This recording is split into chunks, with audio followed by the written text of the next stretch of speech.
हम मीनू झा उपस्थित छी पाबनिक छठम दिनक कथा लऽ कऽ।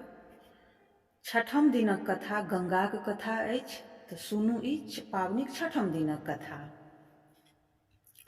सागर महाराज के दू स्त्री छलखिन, वैदर्षी आ शैव्या। शैव्यासँ असमंजस नामक पुत्र भेलखिन। वैदर्षी के संतान नहि छलनि। ओ संतानक निमित्त महादेवके तपस्या करय लगली।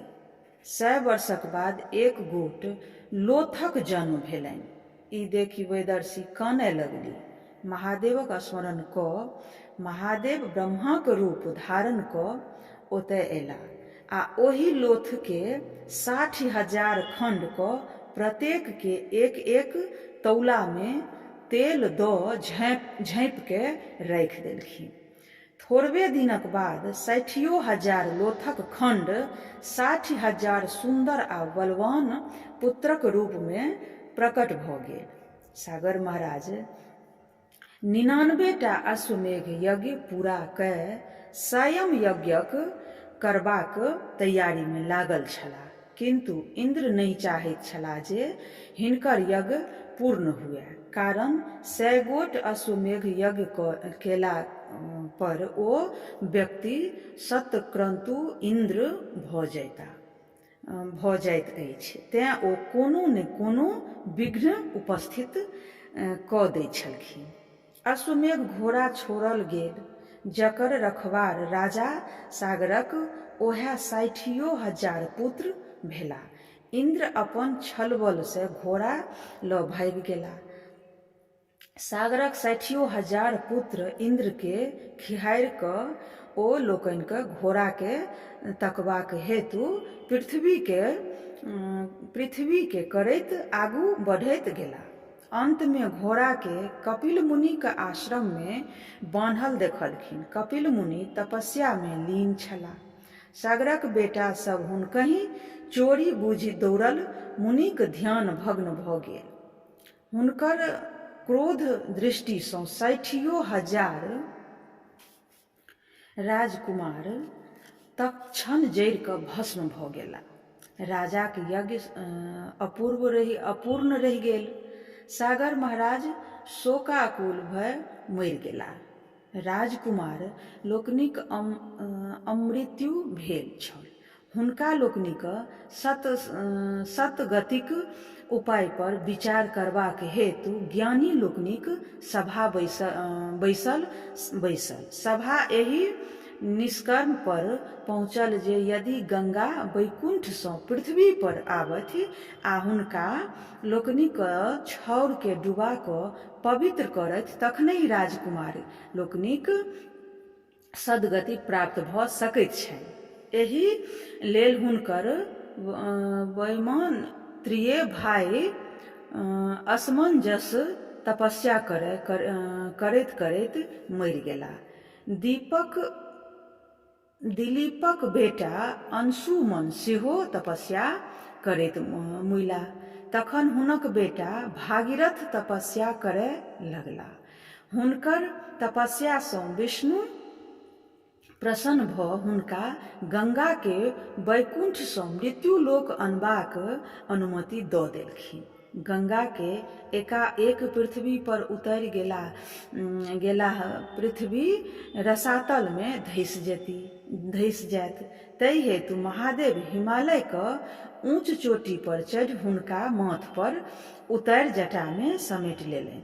हुनकर जटासँ निकलल गंगा हिमालय प्रदेश के दहबैत विदा भेली। जखन जहू ऋषिक आश्रम दहाय लागल तऽ ओ गंगा के पीबि गेलाह।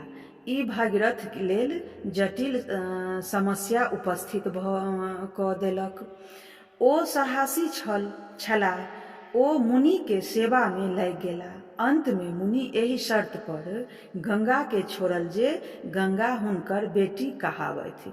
तहियासँ गंगा जावंती कहाबय लगली। गंगा द्वारा होइत हरिद्वार एली। भागीरथ हुनका आगू आगू ओम्हर गेलाह जेम्हर हुनकर पितरक छाउर छलनि। गंगा सबके दहबैत डुबबैत भागीरथक सगरक 60,000 पुत्र अश्वमेघक घोड़ा तकबामे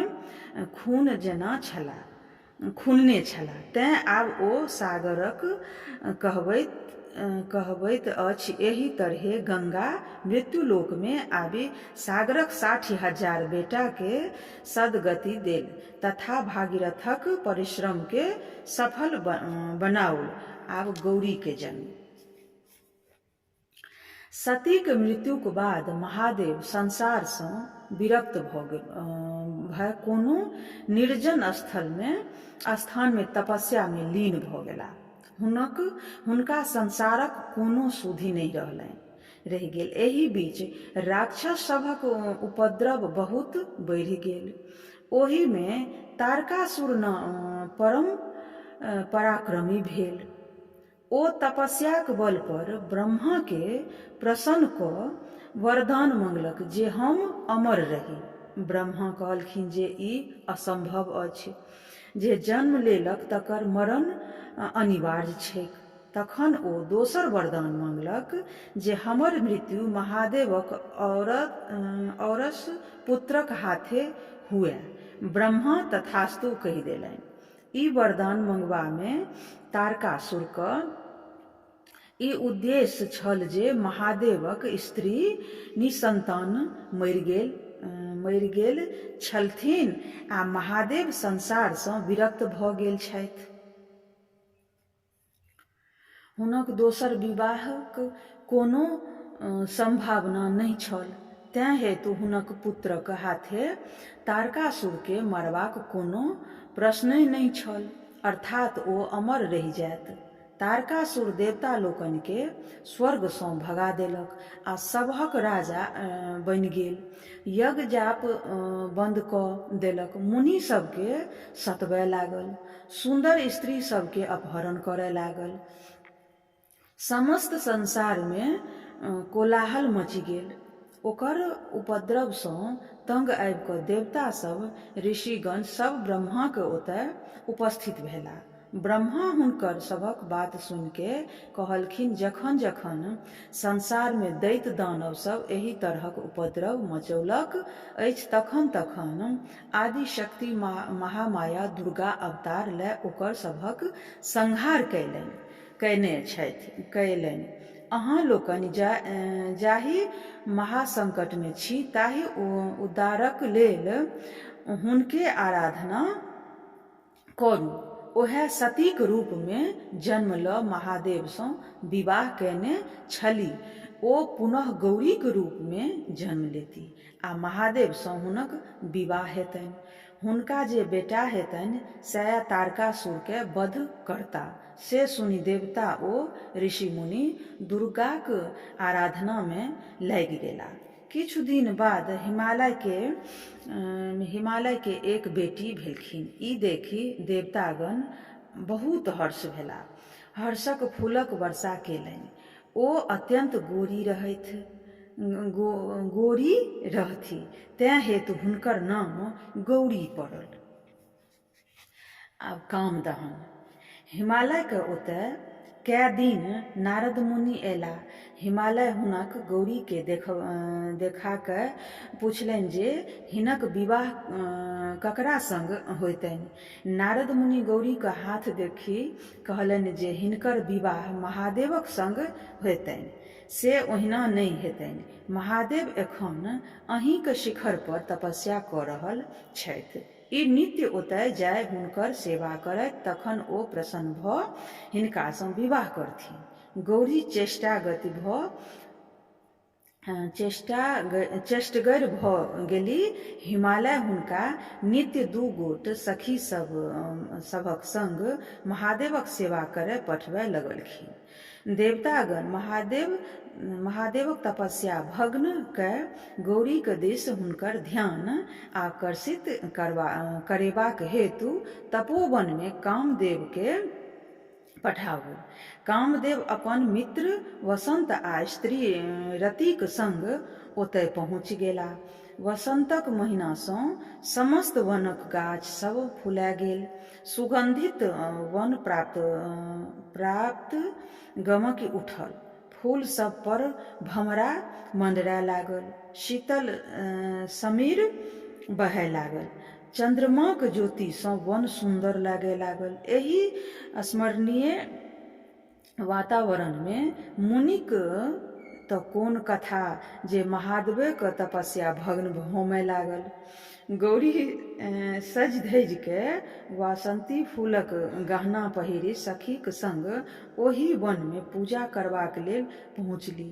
गौरी परम सुंदरी छली, ताहि पर ओहि दिनक साज श्रृंगार आ फूलक सजावट सँ हुनकर अंगक सौंदर्य निखरि गेल।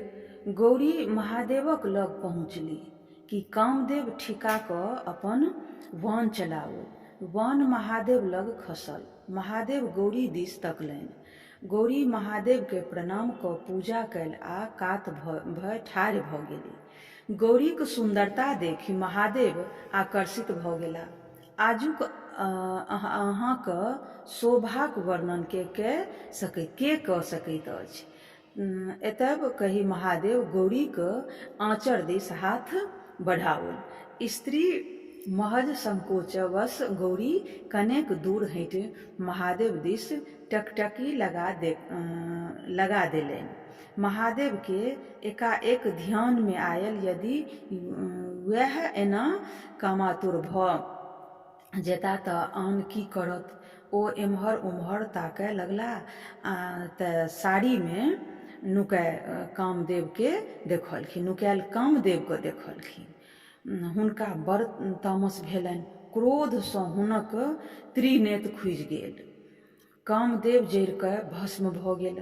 रति अपन स्वामी के भस्म होइत देखि मूर्छित भऽ गेली। होश में एला पर ओ करुणा विलाप करय लगली। देवता लोकनि रतिक दशा देखि महादेव ओतय गेला आ कहलखिन जे एहि में कामदेवक कोनो दोष नहि छलनि। ई हुनक सभक प्रपंच छल जे महादेव क कहुना गौरी दिस क ध्यान भटका दियनि, हुनका सँ विवाह करथि। तखने तारकासुर हुनका सभक उद्धार भऽ सकैत छल। महादेव कहुना रतिक स्वामी के जीबाक उपाय कहि देलखिन। महादेव कहलखिन जे कामदेव मुइला नहि, मात्र हुनकर शरीर जरलनि छनि। हुनका एखन ओ शरीर प्राप्त नहीं हेतनि। समुद्र में संवर नामक दैत्य अछि। रति ओतय जा एखन ओकरे संग रहथु। श्राद्ध पर में श्री कृष्णक बेटा प्रबुद्ध भऽ जन्म लेता। जन्मैते सांबर हुनका उठा कऽ अपन नगर लऽ जाइत। रति के ओतहि प्रमुदक नाम रूप में कामदेव भेटथिन। जखन ओ पैघ होयता तखन सांबर के मारि ओकर धन संपत्ति सहित रति के द्वारिका लऽ जेथिन आ रति सँ विवाह कऽ सुख विलास करता। ई बात देवता लोकनि के कहि महादेव अंतर्ध्यान भऽ गेला। रति सांबरक ओतय आश्रम लेबाक हेतु विदा भेली आ कामदेव सँ पुनर्मिलन क प्रतीक्षा करय लगली। धन्यवाद।